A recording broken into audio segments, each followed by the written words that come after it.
अब यहाँ तक आ ही गए हैं तो हमारे चैनल को सब्सक्राइब जरूर करें और नीचे दिए गए बेल आइकन को जरूर दबाएं ताकि हर खबर सबसे पहले पहुंचे आप तक। नमस्कार, मैं हूं आकर्षण उपल और इस समय आप ये सीधी तस्वीरें देख रहे हैं करनाल से, करनाल के जनकपुरी से, जहां पर आप देख सकते हैं कि एक महिला जिनके हाथ में उनका अपना डेथ प्रूफ है, जी हां, मृत्यु प्रमाण पत्र, डेथ सर्टिफिकेट, उस महिला का, जो महिला आपको सामने जीवित नजर आ रही है। सामने आप देख सकते हैं कि पूरे का पूरा परिवार यहाँ पर शामिल है।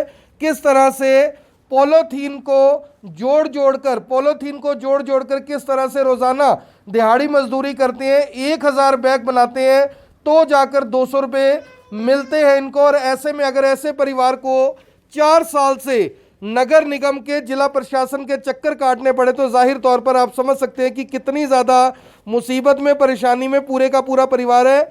जो ये महिला आप देख रहे हैं, इनका नाम तनु है और बता रहे हैं कि इनकी बहन की मौत लगभग 4 साल पहले हो गई थी और डेथ प्रूफ जारी कर दिया गया इनका, यानी कि जो तनु थी उनका डेथ प्रूफ जारी कर दिया गया, जबकि तनु आपके सामने बिल्कुल जीवित खड़ी है और 4 साल से ये बताने के लिए कि मैं जिंदा हूँ, मेरा डेथ सर्टिफिकेट काटकर मेरी बहन का डेथ सर्टिफिकेट इशू किया जाए, लेकिन जिला प्रशासन के किसी भी अधिकारी ने, कर्मचारी ने, अटल सेवा केंद्र ने, नगर निगम करनाल ने और जिस अस्पताल में मौत हुई इनकी बहन की, कोई भी सुनने के लिए तैयार नहीं है। 4 साल से एक जीवित महिला जो आपके सामने खड़ी है, इनकी बहन का जो डेथ प्रूफ है वो जारी करने की जगह डेथ प्रूफ इनका जारी कर दिया गया। सबसे पहले बात करते हैं तनु से। तनु, क्या दिक्कत क्या आ रही है इसमें? जो डेथ प्रूफ है, आपका डेथ प्रूफ है ये? सारी चीज़ में आ रही है दिक्कत सर। राशन कार्ड बनवाते हैं जब भी दिक्कत आती है, फैमिली आईडी में नाम चढ़वाते हैं जब भी दिक्कत आती है, बहुत दिक्कत आ रही है सर। जाते हो वहाँ, क्या कहते हैं वो जाते हैं तो मेमोरी डेड बता देते हैं, अभी ये तो 4 साल पहले मर चुकी है। तो आप बताते नहीं, मेरे पास आधार कार्ड है, सारा कुछ है सर। आधार कार्ड चढ़वाते हैं जब भी तो मेमोरी डेड बता देते हैं। तो राशन कार्ड, फैमिली आईडी बनवाने के लिए जाते हो? हाँ जी, लड़की के फार्म भी भरवाने थे हमने, सारी चीज में हमको तो बहुत प्रॉब्लम आ रही है। कितना टाइम हो गया ये 4 साल हो गए सर। तो दिक्कत, गलती कैसे हुई है? अस्पताल वालों ने गलती नहीं है, जानबूझ के किया है उन्होंने। 2 साल से मम्मी पापा वहाँ पे अस्पताल में काम करते थे, उनको हमारे हर एक सदस्य का बेरा था। मेरी शादी हुई थी उसका भी बेरा था, डॉक्टर ने, जानबूझ के डॉक्टर ने बनाया। कौन सा अस्पताल है, कौन सा डॉक्टर है? ये रामचंद्र हॉस्पिटल है, कमल डॉक्टर है।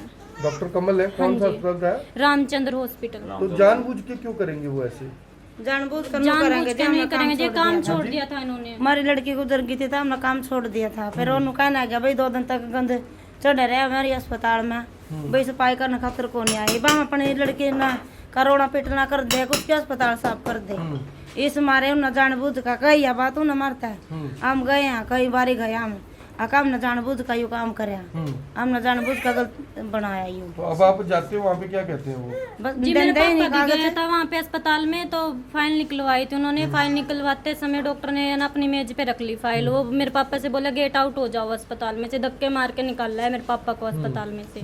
मेरा घर वाला भी गया था, मेरे घर वाले से भी बोले भी प्रेशर डालो, 12,000 रुपए दे देंगे तो मैं फाइल में साइन करके दे। 12,000 किस चीज में मांग रहे हैं? वो 12,000 इसलिए मांग रहे हैं, मम्मी पापा काम पे लग रहे थे, वो ऑटो टाइम छोड़ के आ गए थे तो इसीलिए 12,000 रुपए मांग रहे हैं। तो फिलहाल आप देख सकते हैं कि एक महिला जो आपके सामने जीवित है, उनका डेथ प्रूफ इशू कर दिया गया और जो इनका आरोप है वो ये है कि डॉक्टर इनसे पैसे मांग रहे हैं। डॉक्टर कह रहे हैं कि 12,000 रुपए दीजिए। 12,000 किस चीज के मांग रहे हैं? कोई पेंडेंसी है उनकी तरफ, बिल की क्या चीज है? नहीं सर, कुछ नहीं है। मम्मी पापा वहाँ पे काम कर रहे थे, 2 साल हुए, बहन एक्सपायर हो गई थी तो मम्मी पापा छोड़ के आ गए थे वहाँ से, तो इसी बहस में कर रहे हैं। वो भी काम नहीं करके गए, मेरे अस्पताल में 2 दिन तक गंद चढ़ा हुआ था। पापा भी गए थे कागज लेने के लिए, धक्के मार के बाहर निकाल दिया। डीसी साहब से कुछ कहना चाहेंगे? डीसी करनाल के? हाँ जी, वो है जी, अपील है जी, मेरा जल्द से जल्द काम होना सर चाहिए। जी, इसका लड़के का क्या कसूर है ये बताओ? कसूर है इसका कुछ? चाहे हमने उनके पैसे देने हो चाहे नहीं देने हो, लड़की का कोई कसूर नहीं है। जाने वाला तो चला गया, ठीक है, जाने वाला चला गया और पैसे भी कमाए जाएंगे और भी कमा लेंगे, ठीक है। फिर इस लड़की का क्या कसूर था जो इस लड़की का उन्होंने गलत बना कर दिया? 12,000 रुपए के लिए आप कह रहे हो कि इस तरह कर रहे हैं? हाँ, तो आप देख सकते हैं, जानबूझ का कर रहे हैं, ये कुछ नहीं देना हमने उनका।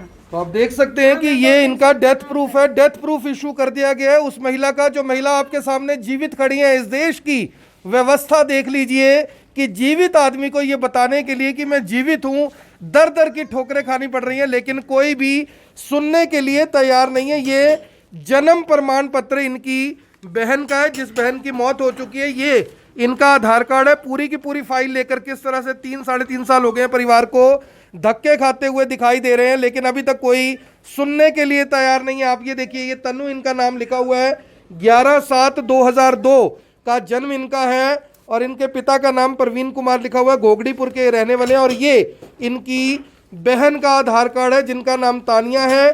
2/10/2003 यानी लगभग 1 साल 3 महीने ये छोटी थी, जिसकी डेथ हो चुकी है। अस्पताल में इलाज हुआ था, 2 दिन बाद उपचार के बाद इनकी डेथ हो गई थी। और किस तरह से ये देखिए, ANM की रिपोर्ट, रजिस्ट्रार जन्म एवं मृत्यु नगर निगम करनाल, सरपंच MC की रिपोर्ट, गवाह के बयान, सभी के सभी लोगों के आधार कार्ड जो गवाह बनाए गए, सबके आधार कार्ड, यानी सबने तस्दीक कर दी कि ये जिंदा है। लेकिन विभाग को, अस्पताल को, नगर निगम को, हमारी सरकार को, किसी को भी ये नहीं दिखाई दे रहा कि ये जिंदा है। यानी कागजों में अगर आप जिंदा होंगे तो ही आपको जिंदा माना जाएगा। अगर आप कागजों में मर चुके हैं तो आपकी कोई वैल्यू नहीं है, कोई वक़्त नहीं है। ये हमारा हरियाणा सरकार, हमारी केंद्र सरकार, हमारा जिला प्रशासन के ये किस तरह की व्यवस्था है। ये देखिए, तनु इनका नाम लिखा हुआ है और किस तरह से इनका डेथ सर्टिफिकेट इशू कर दिया गया। तनु इनका नाम है, आधार कार्ड के अंत के 8009 नंबर भी यहाँ पर लिखा हुआ है। किस तरह से पूरा परिवार परेशान हो रहा है। और ये देखिए, 11/12/2017 का डेथ प्रूफ ये इशू किया गया और अभी तक परिवार की किसी तरह की कोई सुनवाई नहीं हो रही। और अब जाकर अब हम पहुंचे हैं यहाँ पर खबर करने के लिए कि शायद इनकी सुनवाई हो जाए। करनाल के जो उपायुक्त हैं निशांत कुमार यादव, उनसे ये हाथ जोड़कर जरूर अपील है कि कम से कम इस मामले की जांच के आदेश दें कि आखिर इतनी बड़ी गलती, क्लरिकल मिस्टेक हुई कैसे। एक बहन जो जिंदा है वो बता दी गई है मृत है, और जो मर चुकी है उनके कागजों में वो जिंदा है। यानी आप समझिए कि जिंदा आदमी मर चुका है, मरा हुआ आदमी जिंदा है, सिर्फ कागजों में सामने क्या है इसको कोई मानने को तैयार नहीं। हमारे साथ इनके हस्बैंड है, कुलदीप है आपका नाम। कितने टाइम से आप चक्कर काट रहे हो सब कुछ? सर ये 4 साल के करीब हो गए लगभग मुझे सर। वो काम छोड़ के और मैं कहीं कहीं फिर रहा हूँ, मतलब राग और ही नहीं मिल रहा सर मुझे कि कहाँ जाऊँ कहाँ नहीं जाऊँ। डॉक्टर के पास गया सर, उससे भी हाथ जोड़ के रिक्वेस्ट की। वो बोलता है, कुलदीप अगर ऐसे हम लोग पैसे दिए बगैर काम छोड़ने लगे तो हमारा तो हॉस्पिटल चल गया।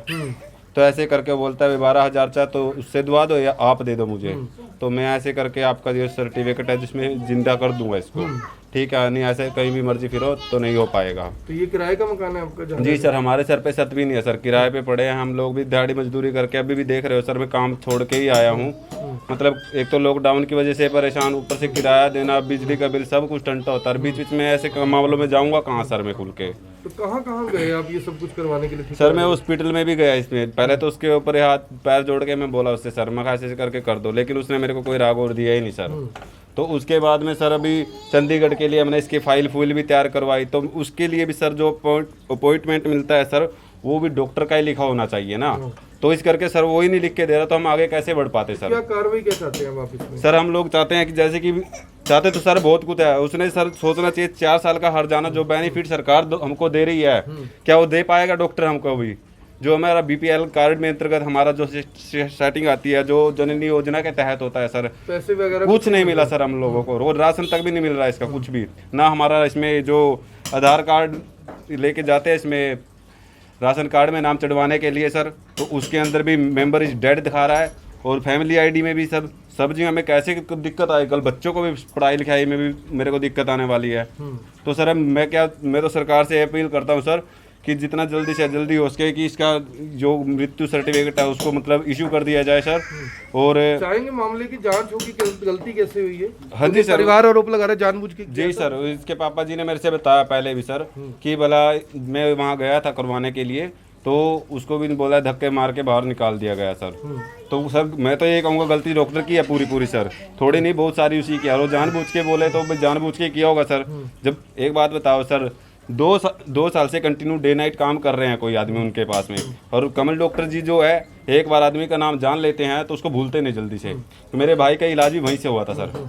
तो सर जब आज तक उसको वहीं पे उसका नाम भी मतलब कि याद है, आज भी जाएंगे तो बोलेगा तो उसका भाई है।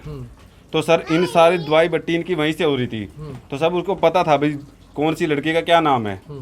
तो सर फिर जानबूझ के उसने ऐसी गलती करी क्यों? तो इसका मतलब तो ये है कि उसने भाई ये वहाँ से हॉस्पिटल में से इन्होंने जो काम छोड़ा, इसकी वजह से ही उन्होंने ये किया। तो वो बोला भी रहा, अभी मैंने बहस में किया ऐसे। तो जब हम फाइल लेने गए तो सर उसने क्यों नहीं ये कार्रवाई आगे की। तो फिलहाल आप देख सकते हैं कि पूरे का पूरा परिवार किस तरह परेशान है। हाथ देखिए, दिहाड़ी मजदूरी का काम करते हैं, काम कर सीधे करके दिखाइए एक बार, ये देखिए काम छोड़कर बीच में से आए हैं कि कम से कम शायद हमारी सुनवाई हो जाए। इनकी पत्नी है, ये सास हैं, अंकल जी पीछे खड़े काफ़ी ज़्यादा परेशान हैं। अंकल जी, आप राशन कार्ड बनवाने जाते हो, फैमिली आईडी बनवाने जाते हो, क्या कहते हैं वो कहते हैं हमने नौकरी करनी है, हम ये भी ऐसे नहीं चढ़ाएंगे जब इसमें मेंबर इज डेड लिखे आता है, यानी मरा हुआ बता रहे हैं मरे हुआ होता है, तो हम इस करके नहीं कार्रवाई नहीं कर सकते है, हमने अपनी नौकरी करनी है। तो आप देख सकते हैं, ये देखिए छोटे छोटे पॉलिथीन बनाकर, अंकल जी थोड़ा सा साइड पे हो ना, पूरा परिवार, ये देखिए पूरे का पूरा परिवार जब 1000 पॉलिथीन को बनाता है तो जाकर इन्हें 200 रुपये मिलते हैं। अभी जब मैं इनसे बात कर रहा था तो बता रहे थे कि आज 1000 पॉलिथीन नहीं, हमारे पास सिर्फ 500 पॉलिथीन आए हैं, यानी कि 500 के इन्हें 100 रुपये मिलेंगे। माता जी, उनकी एक बहू, बेटा, 3 लोग काम करते हैं तो पूरे दिन में 100 से 200 रुपये कमा पाते हैं। और ऐसे परिवार को अपना काम छोड़कर इस तरह से दर दर की ठोकरें खानी पड़े तो जाहिर तौर पर आप समझ सकते हैं कि परिवार कितना ज़्यादा परेशान है, हरास है। ये एक किस्म के हरासमेंट है इनके साथ, क्योंकि बीपीएल परिवार होने के नाते जो बेनिफिट इन्हें मिलने चाहिए थे वो बेनिफिट नहीं मिले, बच्चे का जन्म हुआ जो पैसे इन्हें मिलने चाहिए थे वो नहीं मिले। यानी कि जिस माँ ने बच्चे को जन्म दिया है, जब वो माँ ही सरकारी रिकॉर्डों में मर चुकी है तो आखिर उन्हें पैसे मिलेंगे कहाँ से, कौन सा विभाग उन्हें पैसे देगा।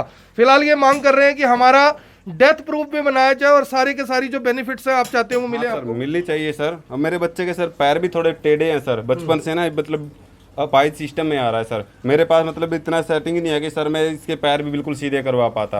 अभी भी वो बेचारा चल नहीं पाता सर पैरों से। ठीक सर, अगर आपका कार्ड होता, क्योंकि बीपीएल कार्ड का तो आयुष्मान कार्ड बन जाता है। जी सर, फिर तो मैं बरोबर काम करवा लेता माँ के इस तहत सर। तो बॉडी प्रॉब्लम ही आ रही है सर। जब गर्भवती का कार्ड है ना बेटे का है? नहीं सर, किसी का कोई कार्ड नहीं सर। तो आप समझ सकते हैं, ये देखिए छोटा सा बच्चा है जिस बच्चे के पैर टेढ़े हैं और इसका इलाज इस वजह से नहीं हो पा रहा क्योंकि इसका आयुष्मान कार्ड नहीं है। आयुष्मान कार्ड बनाने के लिए माँ का जिंदा होना जरूरी है। कागजों में माँ चाहे सामने खड़ी है लेकिन कागजों में माँ की मौत हो चुकी है। और जब ये बच्चा अगली बार सरकारी स्कूल में या किसी स्कूल में दाखिला करवाने के लिए जाएगा तो इसे कहा जाएगा बेटा तेरे मम्मी तो हमारे रिकॉर्ड में मर चुके हैं। ऐसे में आप समझिए इस बच्चे के ऊपर क्या बीतेगी, पति के ऊपर, माँ के ऊपर, पत्नी के ऊपर क्या कुछ बीतेगी। ये अपने आप में व्यवस्था के ऊपर गंभीर सवाल जरूर है। जो ये घर आप देख रहे हैं ये भी इनका अपना नहीं है, किराए के मकान में रहते हैं। किस तरह से गुजारा भत्ता चलाने के लिए कोई दिहाड़ी मजदूरी करता है, कोई पॉलीथीन को यानी कि बनाता है। और ऐसे में ऐसे परिवार के साथ ऐसा होना जाहिर तौर पर बहुत ही ज़्यादा नाजायज़ काम है। आप सभी से मेरी ये हाथ जोड़कर अपील है, जो भी लोग इस वीडियो को जहाँ तक देख रहे हैं इसके साथ के साथ ज़रूर शेयर करें। किस तरह से एक महिला जो कि पूरे तरीके से जिंदा है, ठीक है, स्वस्थ है, लेकिन इन्हें कागजों के अंदर मृत बता दिया गया है। और आरोप लगा रहे हैं कि डॉक्टर ने 12,000 रुपये मांगे हैं। 12,000 रुपये का कुछ हिसाब उनके माँ बाप के साथ पेंडिंग था और इस वजह से हमारी ही यानी कि जो बहन है उसका जो दस्तावेज है वो गलत तैयार करवा दिया और उसकी जगह मेरी पत्नी को मरा हुआ दिखा दिया गया। आप सभी से हाथ जोड़कर अपील, इस वीडियो को देखें भी, इसे शेयर भी करें ताकि कम से कम इस परिवार को न्याय मिल सके। जिस उम्मीद के साथ इस परिवार ने हमें बुलाया कम से कम वो उम्मीद ना टूटे। कम से कम सरकार, जिला प्रशासन, करनाल के डीसी और सीएमओ खुद इस मामले में एंटरटेन करें कि आखिर ये पूरे का पूरा मामला है कि इस मामले की जांच जरूर होनी चाहिए क्योंकि 3.5 साल से ज़्यादा हो चुके हैं। परिवार का दावा है कि चंडीगढ़ तक हम धक्के खा चुके हैं लेकिन अभी तक हमारी सुनवाई किसी ने नहीं की। ऐसे में व्यवस्था के ऊपर से जो विश्वास है वो जाहिर तौर पर उठ ही जाता है। आप देख रहे हैं इवेंट 24, मैं हूं आकर्षण उपल करनाल से, आप सभी के साथ लाइव। धन्यवाद।